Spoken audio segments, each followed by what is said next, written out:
মামামের জন্য এই পেঁপে, দেখো পেঁপেগুলোকে আমি এরকম পিস করেছি, পেঁপে আর পালং শাক আর এই যে শিঙি মাছ, এই যে মামামের জন্য শিঙি মাছ নিয়েছি, আজকেও 3 পিসই হয়েছে।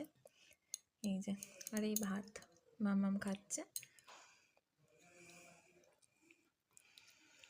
এই আমার মামাম বসে বসে এই যে হাম করছে, দেখেছ মামাম হাম করছে।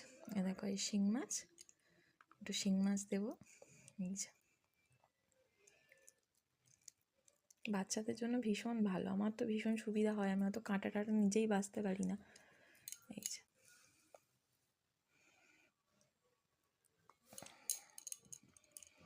এই যে আমার মাম্মাম, আমার ছোট্ট মাম্মাম, দেখেছো আমার মাম্মাম লাঞ্চ করছে। তোমাদের হয়ে গেছে কি মাম্মাম? জিজ্ঞেস করো মিমিরা, তোমাদের কি খাওয়া দাওয়া হয়ে গেছে? মাম্মাম তো আমাকে খাইয়ে দিচ্ছে। এই যে ওর মতন তরকারি, আর এই কথা ভাত খায় আমার মাম্মাম, তাই নষ্ট করবে। ঠিক আছে।